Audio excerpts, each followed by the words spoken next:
Gênesis 33, 1 a 4. Quando Jacó ergueu os olhos, viu que Esaú se aproximava, e com ele 400 homens. Então repartiu os filhos entre Lia, Raquel e as duas servas, e pôs as servas e os seus filhos à frente, Lia e seus filhos atrás deles, e Raquel e José por último. E ele mesmo, adiantando-se, prostrou-se em terra 7 vezes, até aproximar-se do seu irmão. Então Esaú correu ao encontro dele e o abraçou, pôs os braços em volta do pescoço dele e o beijou, e choraram. Você crê que essa é a palavra de Deus? Diz amém. Olhe para mim.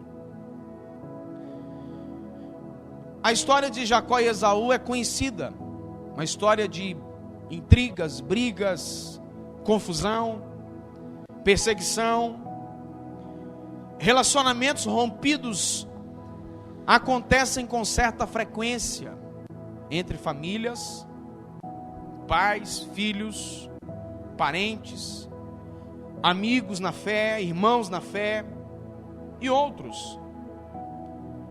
É muito comum mágoas e ressentimentos atingirem em cheio as famílias e transformá-las em pessoas feridas e distantes umas das outras. Na comunhão uns com os outros está o agir de Deus em nós. O salmista declarou no Salmo 133 que na comunhão dos irmãos é que o Senhor opera. É por isso que a comunhão é frequentemente atacada por Satanás. Jesus disse algo interessante em Mateus 12, 25, que toda cidade ou reino dividido, ele não prospera, ele não subsiste. Toda cidade ou reino dividido entre si mesmo, ele é destruído, ele é arruinado. Viver em comunhão é algo extraordinariamente maravilhoso, porém, Esaú e Jacó não experimentavam mais isto. Eles eram irmãos, cresceram juntos. Aliás, antes de crescerem juntos do lado de fora da barriga da mãe, eles cresceram juntos dentro da barriga da mãe, eram gêmeos. E o texto diz que, apesar disso, eles não combinavam, cresceram juntos, assentavam à mesma mesa para se alimentarem, dividiam os mesmos brinquedos, talvez pudessem dividir até mesmo o mesmo quarto. Mas um dia a amizade acabou, o afeto terminou, se tornaram como estranhos. Jacó e Esaú desenvolveram uma inimizade tão grande, devido a tantas experiências negativas do passado, que nem mesmo a irmandade foi capaz de impedir o surgimento desta inimizade.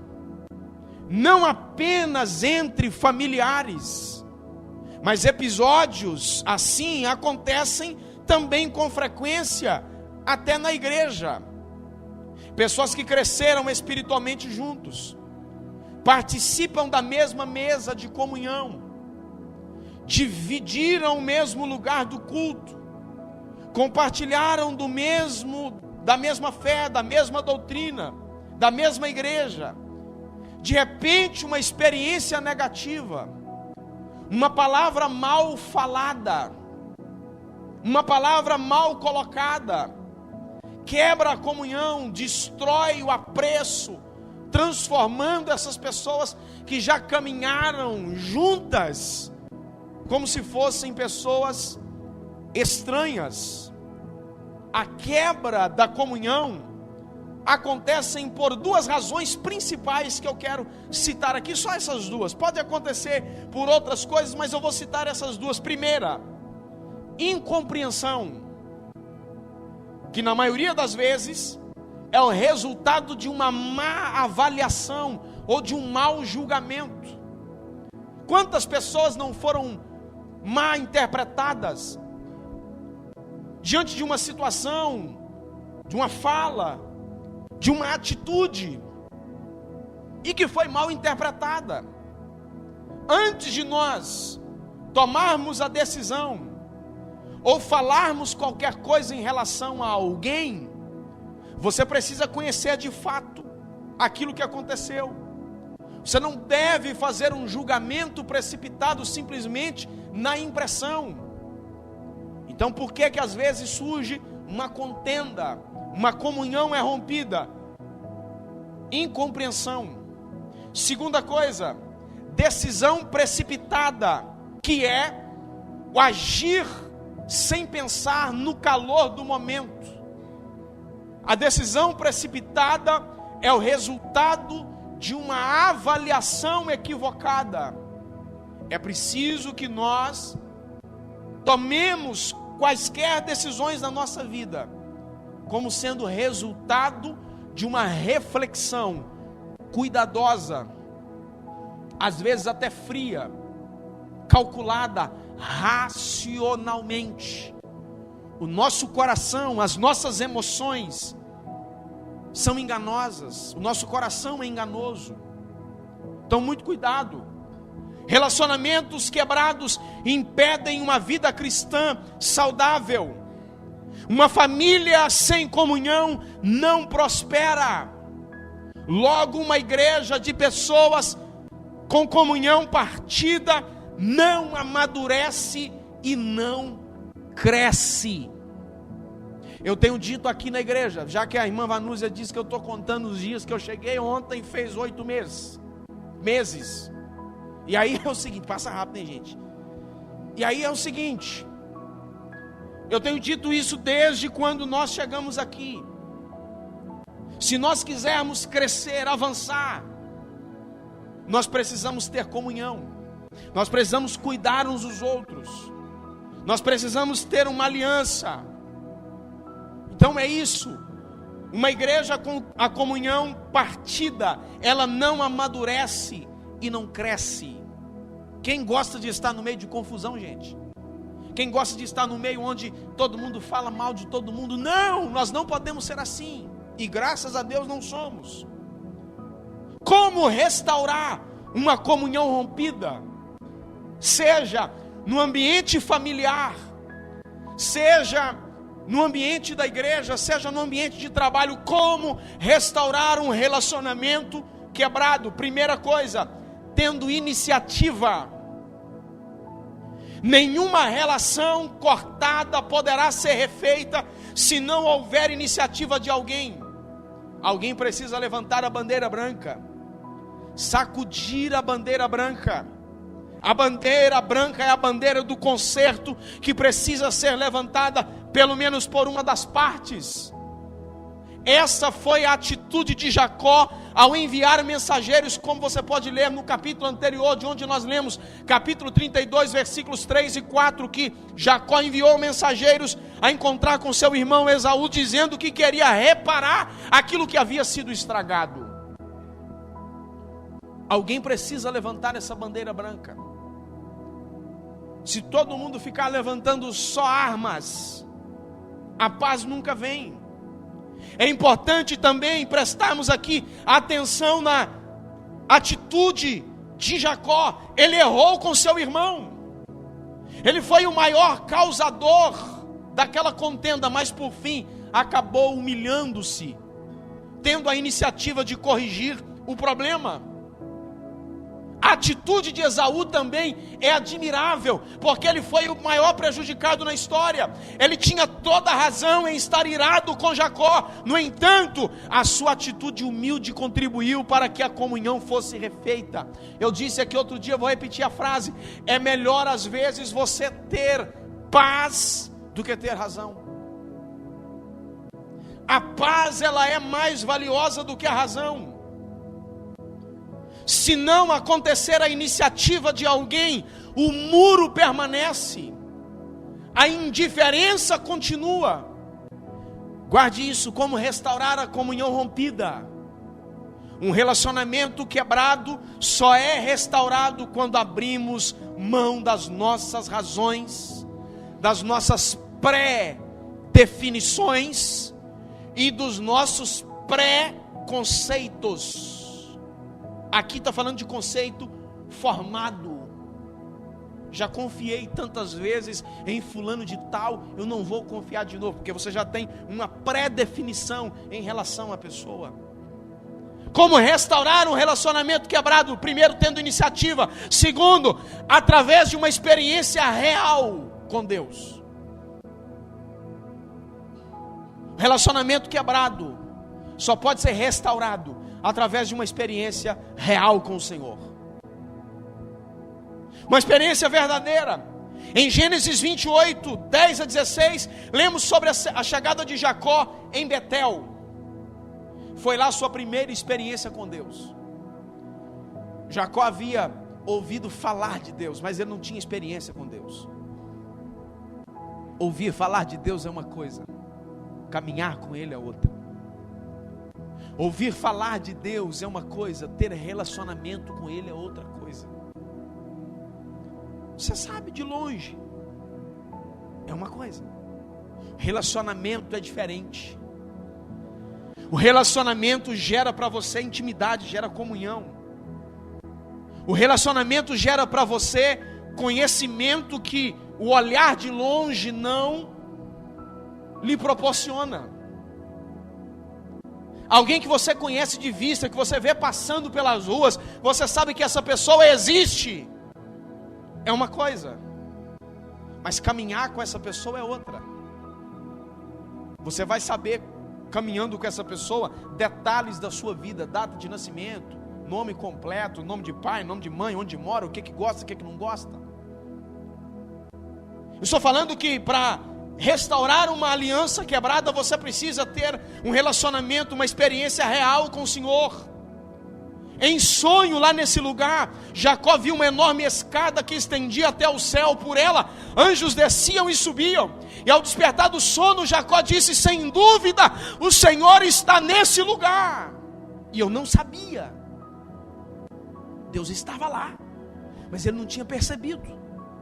Ele só percebeu que Deus estava lá quando ele teve uma experiência com o Senhor.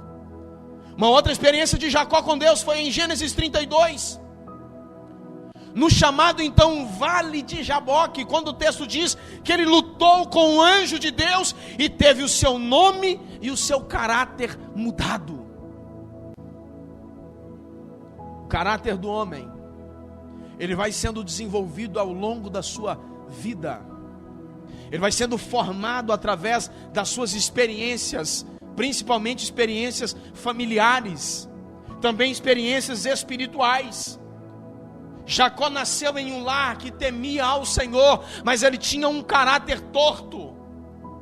Mas o texto diz que quando ele teve, agora no Vale de Jaboque, em Gênesis 32, essa luta com Deus, ele teve uma experiência extraordinária com Deus, e o seu caráter foi mudado. Quando o seu caráter foi transformado, ele percebeu aquilo de errado que estava na sua vida, e ele procurou corrigir aquilo que estava. A experiência com Deus vai gerar isso para nós. Escute aqui o que eu vou lhe dizer. Ocasiões de conflitos revelam quem verdadeiramente experimentou a conversão. O cristão verdadeiro procura o caminho da restauração, enquanto que o carnal a trilha da contenda, da confusão e da vingança. Todavia, aquele que encontrou com o Senhor de fato, ele procura a paz. Olha o que é que diz o texto de Provérbios, capítulo 26, versículo 20: sem lenha o fogo apaga, sem intrigas as brigas cessam. As brigas precisam cessar no lar daquele que teve de fato um encontro com Jesus. A experiência com Deus gera para nós esse cessar do fogo, esse cessar das intrigas. Terceira coisa, como corrigir um relacionamento quebrado. Terceira coisa, tendo atitudes concretas. O último versículo que nós lemos diz que então Esaú correu ali ao encontro, o abraçou, lançou ao pescoço dele, o beijou e choraram. As atitudes de Esaú e Jacó demonstraram que houve uma real restauração. Não foi uma restauração meramente verbal. Não foi uma restauração meramente de palavras, mas foi uma restauração de atitudes, demonstrando aquilo que estava sendo dito em palavras. Escute aqui, no mundo espiritual, as nossas atitudes terão um peso maior do que as nossas palavras. Alguém pode falar uma coisa e fazer outra. O que vai ser determinante? Aquilo que eu falei ou aquilo que eu fiz? Aquilo que eu fiz. Falar é fácil. As nossas ações revelam muito mais do que aquilo que nós falamos. O discurso pode ser bonito. As palavras podem ser bem colocadas, bem arranjadas. Mas as atitudes é que vão determinar se de fato aquilo que eu falei era real ou não. É nisso aqui que a palavra de Deus diz que nós precisamos ser não apenas ouvintes, mas também praticantes. O discurso teórico, ele é fácil. Olha o que disse João na sua primeira carta, capítulo 4, versículo de número 20. Se alguém afirma, amo a Deus, mas odeia seu irmão, ele é mentiroso.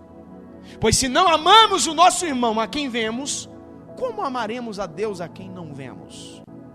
Ou seja, o que João está dizendo aqui é exatamente isso. A atitude prática, ela fala mais alto do que as expressões. Não consigo amar meu irmão que eu vejo, como conseguirei amar a Deus a quem eu não vejo? Nas palavras de Paulo, se possível, quando dependeres de vós, tende paz com todos os homens. O que nós ouvimos geralmente desse versículo é uma parte do versículo de maneira distorcida. Tem gente que cita esse texto dizendo assim, olha, se possível tende paz com todos os homens. E aí alguém acrescenta, e eu já percebi que não é possível ter paz, então que seja declarada a guerra, né? Só que o texto não é isso. Se possível, quando dependerdes de vós, tende paz com todos os homens. Por que Paulo disse isso? Existem conflitos que a paz depende do ímpio. Sendo assim, essa paz é duvidosa. No entanto, quando a paz depende de nós, servos de Deus, essa paz, ela é possível, ela é plenamente possível e real. Servimos aquele que é o príncipe da paz e que mora em nós. Jesus disse em João capítulo 14, versículo de número 27, deixo-lhes a paz, a minha paz lhes dou, não a dou como o mundo dá. Ou seja, a paz do mundo ela é duvidosa. Jesus estava dizendo, a paz do mundo ela não é real, ela é duvidosa, mas a paz que eu tenho para oferecer, ela é real. É diferente da paz do mundo. Portanto, senhoras e senhores, quando a paz depende de nós, servos de Deus, ela precisa ser plenamente possível, porque nós não somos mais guiados pela inclinação da carne. Nós precisamos deixar que o Espírito Santo guie a nossa vida. Se formos guiados pela inclinação natural da carne, a gente simplesmente não vai só declarar guerra, a gente vai sair no tapa e no pescoção, e se for só isso, ainda está bom demais. Todavia, a paz, quando depende do servo de Deus, ela é possível, porque o Espírito de Deus age na nossa vida. Isso precisa acontecer, amém, gente? O discurso é pesado, mas vai segurando aí. Cristo é um exemplo de quem perdoa. Ele foi humilhado, cuspido, rejeitado, xingado, e mesmo assim perdoou. Pensaram que o açoitar seria pouco, decidiram crucificá-lo. Sabe o que é que ele disse? Lucas capítulo 23, versículo 34: Pai, perdoa-lhes, porque eles não sabem o que fazem. Você pode estar me ouvindo aí pensando assim: pastor, mas isso é Jesus, comigo é diferente. Espera aí. Sabe o que significa a palavra discípulo? Quantos discípulos de Jesus nós temos aqui? Não sinta vergonha. Tem um monte aí de gente que não é discípulo ainda, gente. Vou te dar uma outra chance. Quantos discípulos de Jesus nós temos aqui? Levanta a mão, pelo amor de Deus aí. Uai. Tá tão difícil. Sim, porque você não sabe o que vai vir logo na sequência, é isso? A palavra discípulo significa uma cópia mais parecida possível. Você vai tirar uma cópia que nós conhecemos popularmente como Xerox. Se você dá o seu documento lá, a sua carteira de identidade, para a pessoa vai tirar uma cópia, ela pode te dar uma cópia em duas cores, preto e branco, que você vai aceitar. Mas se você dá o seu documento, o seu RG, por exemplo, a pessoa coloca lá na máquina e sai um RG de uma outra pessoa, você aceita? Não. É a cópia, mesmo em duas cores, mas é a cópia mais parecida possível. A palavra discípulo significa isso, gente. O que é ser discípulo? É um seguidor de Jesus. Ser discípulo é ser mais parecido possível com Jesus. E o grande segredo disso aqui é que isso não acontece na minha vida pela minha própria força. Isso não acontece pelo meu próprio jeito. Isso acontece na minha vida a partir do momento que eu sou passivo ao agir de Deus. É como a terra, você vai plantar uma semente, você faz uma cova na semente, vai plantar a semente, a terra por acaso vai dizer para você: não plante aqui, eu não quero receber a semente. A terra não te fala isso. O que vai determinar se a semente vai nascer, crescer e frutificar é a qualidade da terra, é a qualidade do discípulo. Mas o discípulo não reclama, a terra não reclama. Se a terra é boa, ela produz. Nisso nós precisamos ser passivos ao agir de Deus na nossa vida. É Ele quem opera em nós, é Ele quem faz em nós, é Ele quem coloca isso na nossa vida, é Ele quem age na nossa vida. Portanto, o perdão precisa acontecer na nossa vida também. O perdão é uma decisão concreta de quem busca restaurar a comunhão com as pessoas. Deixa eu alargar aqui a fronteira. Nossas atitudes devem revelar a presença do perdão. Quem perdoa dá provas disso. Se a frieza e a indiferença permanecer, não houve um real perdão. Perdoar está ligado à prática do amor. O perdão não é um sentimento. O perdão é uma decisão. Você foi ofendido duramente? Não espere que você vai amanhecer o dia com uma vontade enorme de perdoar. Não é isso que acontece. Nós queremos ser levados muito pela alma, né? Tem gente que é muito almático. Estou muito triste, estou muito alegre. Ou está triste demais, ou está alegre demais. Equilíbrio. E aí tem gente que coloca o perdão como se fosse isso, uma emoção, um sentimento. Amanhecer o dia assim, com muita vontade de perdoar, irmãos. Ninguém amanhece o dia com uma vontade enorme de tomar um prejuízo. Ninguém amanhece o dia com uma vontade enorme de abrir mão da sua razão. Mas é uma decisão. Uma decisão que você toma, que você deve tomar.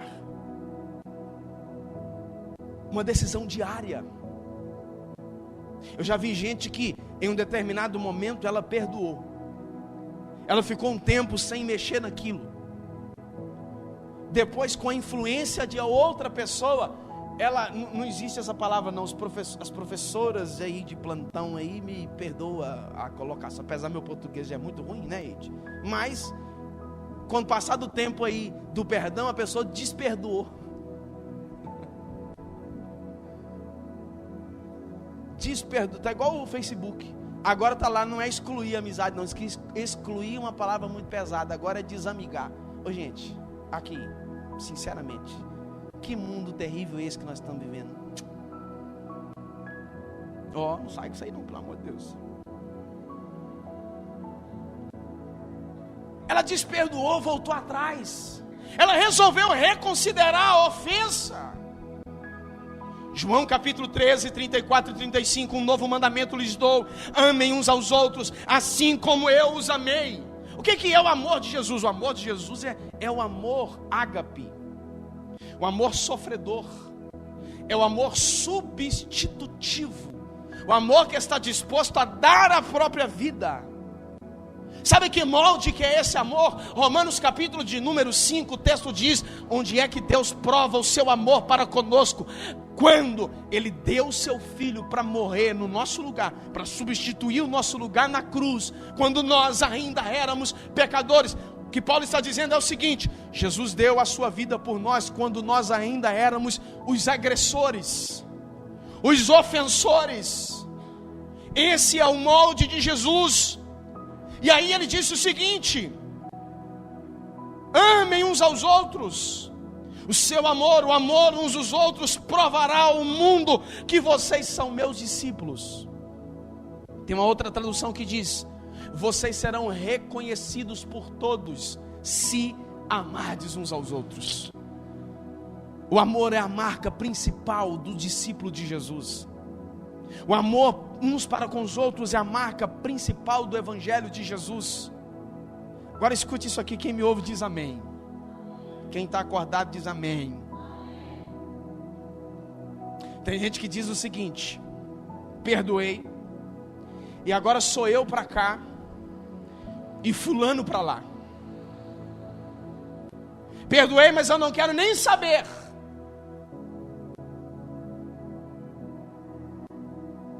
Deixa eu lhe dizer aqui o que isso deve funcionar. Deixa eu lhe dizer o que significa a palavra perdoar primeiro. A palavra perdoar é a junção de duas palavras de origem do latim.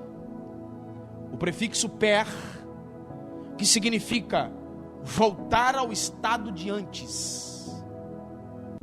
Depois, palavra doar, que significa se entregar em benefício ou a favor de alguém. Per mais doar, que significa então voltar a se entregar como antes. Literalmente, a palavra perdoar não dá margem para ser eu para cá e fulano para lá. A palavra perdoar significa voltar a se entregar como antes. Agora deixa eu lhe dar um conselho aqui. A prudência, ela deve caminhar lado a lado com a obediência. Em determinado momento, a prudência precisa exceder a obediência. Que perdoar também não é esquecer. Perdoar não é amnésia. Perdoar não é ter um mal na memória e apagar a memória. Não é amnésia. Perdoar, como que eu sei que eu perdoei? É quando a lembrança do ocorrido não me provoca mais ira. É quando a lembrança do fato não me entristece mais, não me fere mais. Então lhe dar um conselho aqui. Se você lembra do ocorrido, se você lembra do fato, e aquilo te irrita de novo, você chora de novo, você entristece de novo, é sinal que ainda existe algum resquício, alguma raiz de mágoa, de amargura, de tristeza ainda plantada no seu coração. E você precisa tomar essa decisão. Ter atitude concreta é quando deixamos o passado realmente no passado.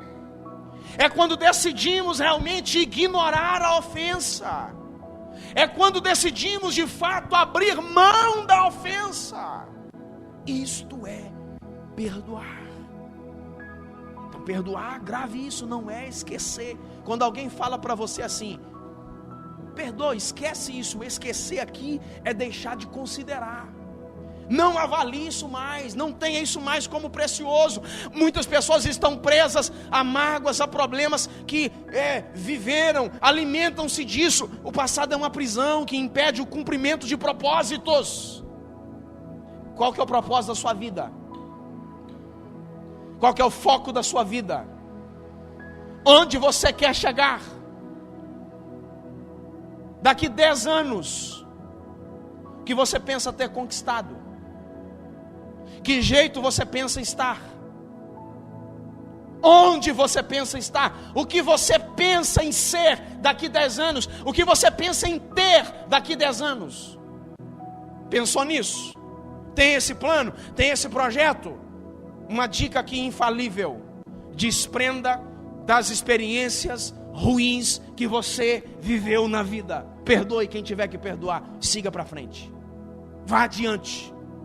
Senão daqui 10 anos você vai continuar reclamando das mesmas coisas. Você vai continuar ofendido do mesmo jeito. Tem gente que é especialista nisso. Tem gente que quando alguma coisa acontece, alguma chateação, é um gatilho para começar a arrancar tudo aquilo que estava lá atrás, tudo quanto é defunto que foi enterrado lá atrás, 10, 15, 20 anos. As tragédias, as misérias, as lembranças ruins, as mágoas, o ódio e até mesmo o direito, como fez Esaú, precisa ser deixado de lado se nós precisamos seguir em frente. Ele foi o ofendido, mas não se vingou. Olha o que Paulo disse na sua carta aos Filipenses, capítulo 3, versículos 13 e 14: esquecendo-me das coisas que para trás ficam, avançando-me para as que estão diante de mim. O avançar aqui, a linguagem que Paulo utiliza é a linguagem do maratonista. É daquele que está correndo. Ele impulsiona o seu corpo para frente, para gerar mais força, para chegar mais rápido. E ele disse: olha, prossigo para o alvo, para o prêmio da soberana vocação de Deus em Cristo Jesus. Há um prêmio. O prêmio é o propósito. O prêmio é onde você quer chegar. O prêmio é o que você quer alcançar. O prêmio é o que você quer viver. E você só vai viver se você estiver disposto a se desprender das mágoas, a corrigir os problemas de relacionamento. Irmãos, nós precisamos ter a disposição de construir pontes em vez de construir muros. Tem pessoas que são excelentes construtores de muros. Lá perto onde eu morava, lá na minha cidade, tinha uma casa que a gente sempre ficava curioso para saber o que tinha dentro dela. Dentro dela, não literalmente, mas na propriedade. Um muro de um tamanho que só Deus. Quase que nem avião você passa lá e vê o que tem lá dentro. Aí teve um dia que eu passei, o portão estava aberto. Eu falei: é bonito, é um murão. Nós precisamos construir pontes em vez de muros. Amém, gente? Vocês estão pensativos, reflexivos. O que é que está acontecendo? Fique de pé comigo, por favor. Nosso relacionamento com as pessoas é o reflexo do nosso relacionamento com Deus. Vou repetir. O nosso relacionamento com as pessoas é o reflexo do nosso relacionamento com Deus.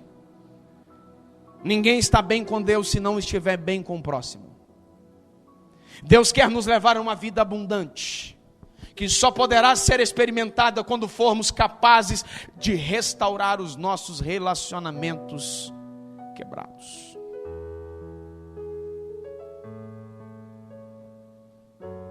Hoje é o dia de restaurar as alianças despedaçadas. Hoje é o dia de construir pontes em vez de construir muros. Nas palavras de Paulo, Efésios 4, 3, 1, 2, 3, vivam de maneira digna da vocação a que vocês foram chamados, com toda humildade, mansidão, longanimidade. O que é a longanimidade, gente? É o quê? Fala alto aí. Fala, Ana. Pensa na paciência. É difícil ter paciência? Pois é. A longanimidade é a paciência esticada. A longanimidade é um estado ou um estágio avançado da paciência. A recomendação de Paulo é que nós não sejamos apenas pacientes, mas também longânimos.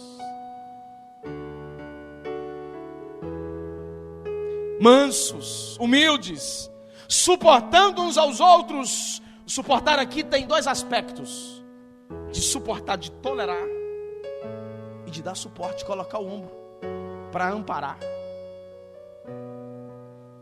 O suportar de tolerar, na hora que alguém erra, não é colocar ele na fogueira santa da Inquisição, não é acabar de matá-lo. Alguém errou, essa pessoa precisa ser suportada, ela precisa de um suporte de amparo, e precisa ser tolerada, para corrigir, para melhorar. Sabe quem que a Bíblia manda ser colocado para fora? O rebelde. Sabe quem que é o rebelde? O rebelde é aquele que está disposto a continuar avacalhando e não quer mudança. Esse é o rebelde. A Bíblia manda não tolerar esse. E Paulo termina dizendo que fazendo tudo para preservar a unidade no espírito, no vínculo da paz. Vamos caminhar juntos, crescendo juntos, perdoando uns aos outros. Eu quero declarar aqui em nome de Jesus que é tempo de você pegar o telefone e ligar para aquela pessoa da sua família que vocês brigaram por causa de uma herança de meia dúzia de galinha. Meia dúzia de galinha que eu estou falando aqui, que é um negócio que um valor pequenininho. É tempo de você apanhar o telefone, marcar um encontro e resolver isso. Repare isso. Não carregue isso não. Esse fardo não é seu. Libera isso. Tira esse fardo das suas costas. Satanás quer que você continue carregando, mas Jesus está dizendo: o meu fardo é leve, meu jugo é suave. Libere. Pastor, eu fui ofendido. Libere. Isso vai te fazer um bem extraordinário. Coloca a mão no seu coração. Pai de bondade e infinita misericórdia, como é bom, Senhor, poder desfrutar da sua companhia. Como é bom, Senhor, poder desfrutar da comunhão com o Senhor. Como é bom, Senhor, poder desfrutar da comunhão uns com os outros. Seja o favor do Senhor sobre nós. Seja a bênção do Senhor sobre nós. Seja o cuidado do Senhor sobre nós. Trabalha, Senhor, o nosso coração. Trabalha, Senhor, o coração de outras pessoas. Ó Deus, para que haja reconciliação, para que haja perdão. Que o Seu Espírito trabalhe em nós e nos dê graça, e nos ajude. Em nome de Jesus. Que o Teu amor repouse sobre nós, que possamos amar uns aos outros como Cristo nos ama. Em nome de Jesus. Diz amém.